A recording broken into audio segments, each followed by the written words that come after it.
Steve-O! It's the word. My guy, listen, man, y'all done already talked about the guys that have been overpaid in this here free agency frenzy, because that's what it's been. Free agency been crazy since 6 o'clock Eastern time on Thursday, my guy. Literally.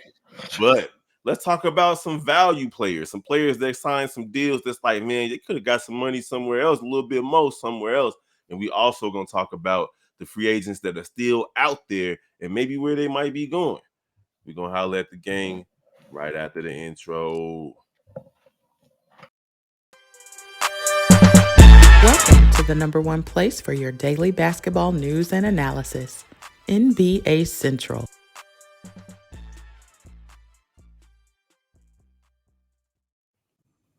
All right, welcome to another episode of NBA Central. I'm your boy Big Bro, kicking it with my boy Steve-O. It's the word. The old man and the young buck, man. Free agency been crazy, but first of all, y'all make sure y'all follow us on all social media platforms. Hit us up on TikTok, Twitter, all that good stuff. Follow the entire Central family: Chicago Bulls Central, Chicago Bears Central, Sky Central, Chicago White Sox and Cubs Central, and brand new Chicago Blackhawks Central. They kicking that knowledge over there, and they killing. Yes, sir. The White Sox got the number one pick. And don't forget the Shy Bulls podcast with the Cognac Boys, Bobby and C-Dub.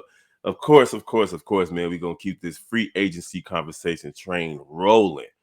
Steve-O, I believe that Phoenix in general, I mean, this is what they had to do, was get a lot of value at all the positions on the bench, rounding out their starting lineup, so on and so forth, because they're throwing bags at KD and Devin Booker and the young man from Washington who just went over there, Bradley Beal. So they had to work some magic, and the GM over there is doing their thing, my guy. They just picked up Eric Gordon. They already got Watanabe 30 minutes ago, bro. Listen, and they already got Watanabe. Two Keita guys that Bates, can listen. Drew Eubanks. And Watanabe and Gordon both shooting 40% from three. So you surrounding Devin Booker, who can kill from the mid range and from three. Bradley Beal, who can kill from the mid range and from three. And of course, the mid range king KD, who killed from the mid range and from three. And anytime one of them drive and kick, they surrounded by shooters. And I didn't even mention they was able to re-sign Damian Lee too. Listen, another 40% shooter, and you still got DeAndre Ayton in the middle, who's probably And should Josh have. Okogie. And Aiden should have his best season ever by far, including grammar school and high school. Like, my God, you need to go out there and shoot 70% from the field. Well, fun fact, I think he didn't start playing basketball till he was 15. Well, even still, I don't care what he should have did in grammar school, dog. That man needs to go out there and shoot 70% from the field, my dude. Like, there's no reason for him to suck. No reason for him to suck. You're surrounded by greatness in terms of KD, Bill, and Booker, and then you got very capable backups. It's crazy, bro. Can you imagine if they had gotten Steph Curry? We're gonna talk about Steph Curry. Can you imagine if they had gotten him? Jesus, that would have been terrible. That would have been straight terrible in a good way. Oh yeah, I mean, and, it seems like KD, his connection with Watanabe, out there in Brooklyn, it meant a great deal to him, and he was. They actually recruited him. Yeah, I can see Booker. that. I can see that, man. So I think that's a great value signing. And over on the Lakers, bro, another team that used their mid-level exceptions to a degree that was surprising to me. Because normally, LeBron is going after bigger names. I'm surprised he didn't try to go get, such and such, the big names that was out there. Kyrie's, the Dames. Yeah. Exactly. But now it looked like they finally trying to build an actual team as opposed to some banana boat people to join him. And Cam Reddish was one of the signings they got at a steal, in my opinion, because I believe Cam Reddish, his ability was kind of stifled by his situations, right? Being on Atlanta, when he got drafted by Atlanta, they drafted him in the lottery, but he was behind like 2 or 3 people. And then in the Knicks, Tom Thibodeau don't play you unless you got too many injuries or somebody hurt, or you play good defense. And the times that Cam Reddish did play for the Knicks and Atlanta in major minutes, he put up numbers, bro. So at million a season, the Lakers just got them a steal. They definitely got a steal. And they definitely made some solid moves coming in right behind and getting Gabe Vincent for 33 for only for 3 year contract. The key thing about that is for 3 years. If it was for two, I mean it's still decent, but the fact that it's three and they got Gabe Vincent for three for 33 is perfect. Like, that was one of the most perfect signings they could have got.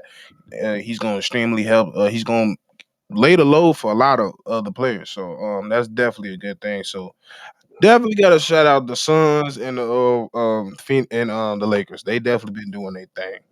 And Now, go go ahead. ahead. No, you got it. I about to say they even got D'Angelo Russell back for a favor. You could argue if it was favorable, but It is. I mean, I think at the All-Star break, yeah. when he was still on Minnesota, his value was high. Mhm, D'Angelo Russell could have been the person to replace Fred VanVleet over in Toronto. And he mhm, could have checked the bag. So for him to stay with the Lakers is one thing. I think he liked that LA vibe, to be honest. yeah. And that's the team that drafted him. And if he hadn't snitched, he would have probably stayed with them before he.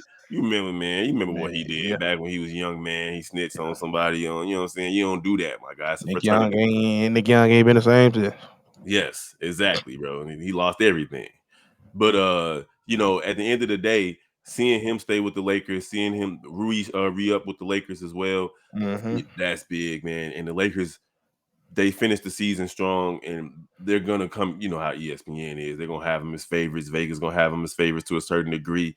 So we going I can't wait to see that team on the court. As much as Chicagoans have certain type of thought processes about LeBron James, I was about to a quick story. I was about to go hoop earlier. I tend to go hoop at the church on Sundays, and Hmm. I picked up my shoes, and there was a big old hole in my shoes, and I already know what happened. You know, my boys, they was roughhousing in the back, and something fell on it, and there's a hole in it, so I couldn't go hoop. I went to go buy some shoes, and the only shoes that was really available was LeBron, and I was like, "No, I'm good. I'm gonna go somewhere else." I'm not finna Simple. hoop in no. I'm not finna Yeah. hoop in no bronze, my guy. Especially But the big old boots. I don't even understand how people do it.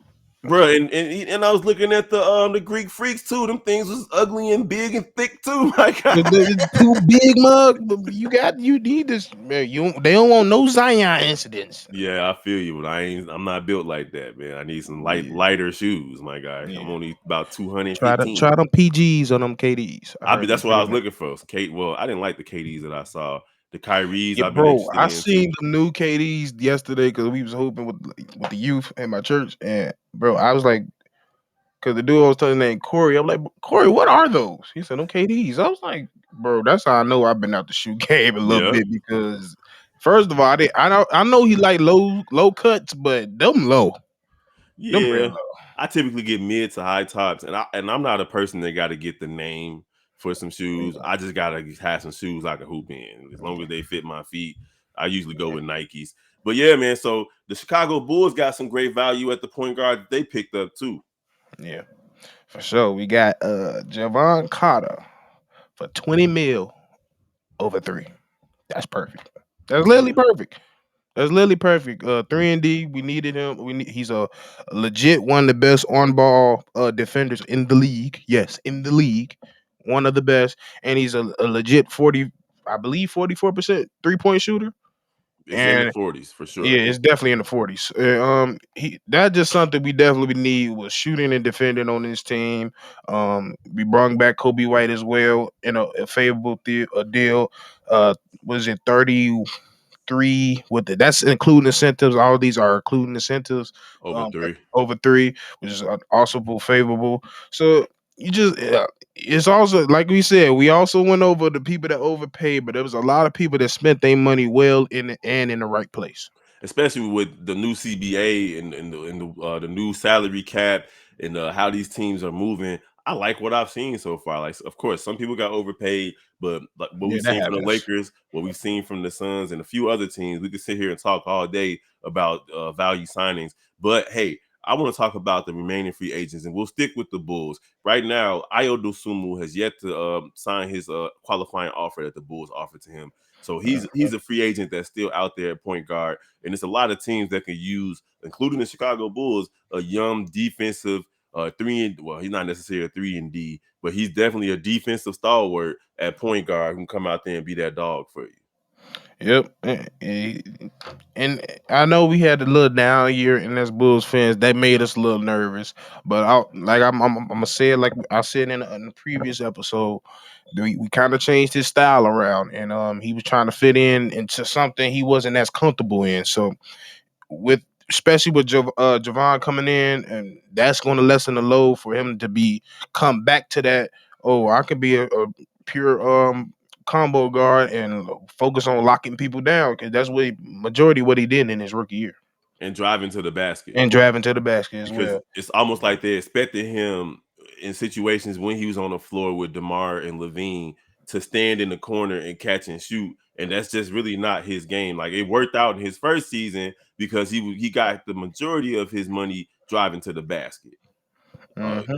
and running in the open court, and of course benefiting from having Lonzo Ball out there. But Yeah. he's available. Kendrick Nunn is available on the point guard side. Any other point guards that's out there? Uh, Delano Banton. I mean, uh, Blanton. I'm not even Blanton. sure. I'm not sure who he is. I'm either. Oh no, I do. He's the light skinned guy with the long braids for Toronto. Oh yeah, okay, yeah. I Yeah. remember him. I remember him. But yeah, but also I want to mention also because we're talking about the restricted right now. Those was the restricted guards. It's some pretty solid restricted power force and that's still available. You got Grant Williams, you that's available. Well not necessarily available, it's restricted, but and you also got PJ Washington, Paul Reed, and Darius I think Blazley. I think PJ Washington. Didn't he just sign his qualifying offer with the Hornets, I didn't see it, but or are I they think or are they talking about it? it could be like an IO thing, like they offered him and he just like waiting it out. Yeah, Let me see real quick. PJ Washington has not. and then Miles Bridges is the one who did then though, right? Yeah, Miles Bridges definitely. He just did it like maybe 45 minutes ago. We still got Malik Beasley out there from a Yeah, guard. Matisse Thybulle, which shocks me because I mean he's a defensive dog. and yeah, and you can't tell me not anybody of any type of team can use him. Like Just anybody, top to bottom. literally, top to bottom, literally. It might be Uh, a money thing for him, to be honest. It might be his agent, like, nah, fam, we need a little bit more. yeah. But you still got some quality guards out there. You got Ish Smith. I'm personally still a fan of Ish Smith NBA champion, for sure. You give him his respect, like you said, Kendrick Dunn. Um, Kendrick Dunn, Jesus. yeah. I'm just gonna mention them. I'm not gonna say like they're probably the best option, but you still got your Kimball Walkers, you still got your John Walls, your Frank Ntilikiyas, your Raul Nitos, um, Corey Joseph, Aaron Holiday, um, George Hill as well. I Goran feel Dragic is still out there too. I feel bad for Kimber Walker, bro, because like I just feel like the league has kind of passed him up in a Yeah, sense, and because he's a small combo guard who doesn't play defense. He can put the ball in the basket, but he's so much of a liability on the defensive end that coaches can't really justify giving him too many big minutes. Where 3 years ago he was an all-star.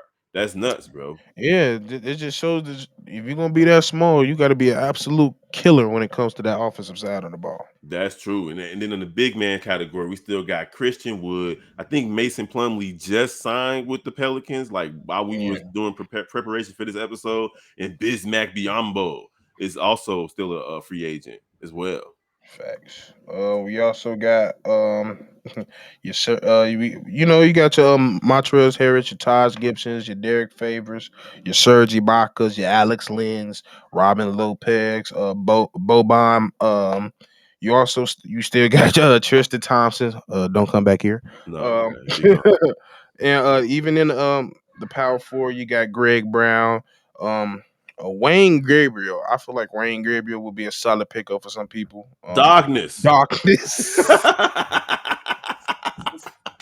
Jamichael Green as well. Oh Blake yeah. Griffin's still out there. James Johnson, Markeith Morris. And that's likely. Noah Vale as well. Oh yeah, and back to the and before we wrap up, back to the value. Derrick Rose was definitely a value for the to the Two Memphis things: Grizzlies. Derrick Rose and Russell Westbrook. Yes, Russell Westbrook was a value for the LA Clippers. He got him for $4 million a year over 2 years, which in our opinion is like disrespectful to a former MVP. Disrespectful. But I don't think that he took the deal because nobody else wanted him. I think he believes in what's going on in Clipperland, and he wants to see if a health, whatever type of health they can get from Paul George, and whatever type of health they can get from the Claw, is going to gel into a situation that just Yeah. happened in Denver. I 100% agree. And to me, me being Russ is my favorite player to watch. Like my favorite player right now. He looks like Russ again when he went to the Clippers. He wasn't scared. Like when I was seeing Lakers Russ is it's just not him. Like it was just like, bro, why you out there? Like his whole body language is off. He didn't look confident. Like It's his hard to confidence. play with LeBron James. Facts. And that's why I sat there and told you, like, I don't even know why he was in your mouth to even decide that you wanted him over there. You don't put two top five Ball turnover dominant leaders, and no, ball dominant. ball dominant, but turnover leaders of all time together. And guess what? It didn't work. Russ ain't number one. Right. And D Rose over to Memphis. He didn't get much tick in New York. And obviously he doesn't have, he got something left in the tank, but it ain't gonna be a lot. But I think this is more of a signing for mentorship, a signing for, hey, this is how you handle being a high flying point guard in the NBA. All Facts. eyes on you. You can become a worldwide brand, or you can just stay local A goof. and mess up. Well, He didn't, you messed up a bag because Ja literally threw away about upwards of 35-40 million dollars by doing all the crazy things that he bro, did. he didn't missed out on 50 already. You see what I'm saying?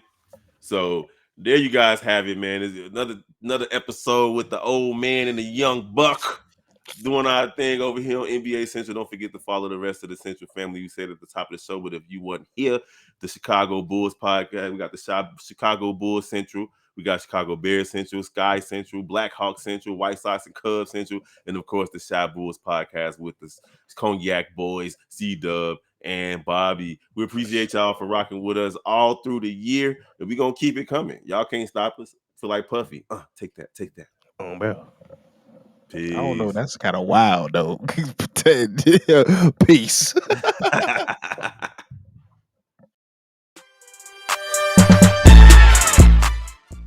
This has been a presentation of the Breaks Media.